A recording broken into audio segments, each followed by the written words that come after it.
How to rope drop Hollywood Studios. Welcome back to my series where I show you how to rope drop each park in Disney World. We've done Magic Kingdom, Epcot, and now we are on to Hollywood Studios. So most of the times Hollywood Studios opens at 9 a.m. But if you're staying at a Walt Disney World owned resort or a good neighboring resort that also has the perk, you are able to get into the park 30 minutes before the park officially opens for everyone else. You need to make sure to take advantage of that. So transportation for Hollywood Studios is typically either the Disney buses or the Skyliner. There is boat transportation too. If you're at the Boardwalk or Yacht and Beach Club. Now again, the Disney buses normally start running for the day 45 minutes before the park opens. Well, before early entry. So 45 minutes before 8:30 is around 7:45. You want to make sure to get to the bus stop around 10 to 15 minutes before the first bus is initially supposed to come. Just so you're first in line, you could literally be the first one in the park. And for the Skyliner normally operates 60 to 90 minutes before the park opens, including early entry. Again, I recommend getting in the Skyliner line around 10 to 15 minutes before the first Skyliner takes off.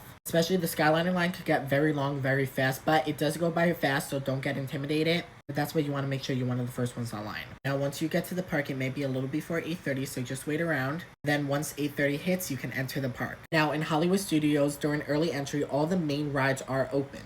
You're not going to see the shows, like the screen-based shows like Muppet or Mickey and Minnie's Vacation Fun, things like that. So again, the attractions that are open for rope drop is Aliens Soaring Saucers, Mickey and Minnie Runaway Railway, Millennium Falcon Smuggler's Run, Rock and Roller Coaster, Slinky Dog Dash, Star Tours, Star Wars Rise of Resistance, The Twilight Zone Tower of Terror, and Toy Story Mania.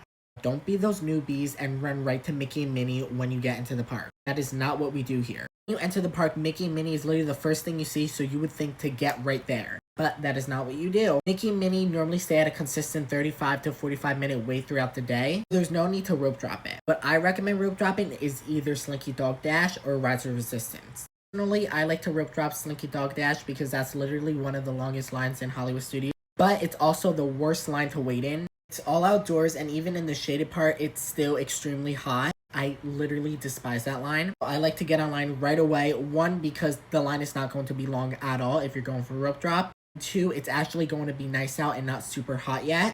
And most likely, I'll be able to get Slinky, Aliens Soaring Saucers, and Toy Story Mania done before the park officially opens. So that's one land completed. If you want to rope drop Rise of Resistance, a lot of the times Rise of Resistance is actually down for rope drop, because that ride is always breaking down. So it's very inconsistent. You don't want to waste your time going over the Rise of Resistance, and then by the time you get online, the ride is actually shut down, because that line literally goes down so many times throughout the day. Again, it's very inconsistent. So what I recommend doing is rope dropping Slinky Dog Dash, then doing Aliens Soaring Saucers, then Toy Story Mania. Actually, Toy Story Land is so hot once it gets in the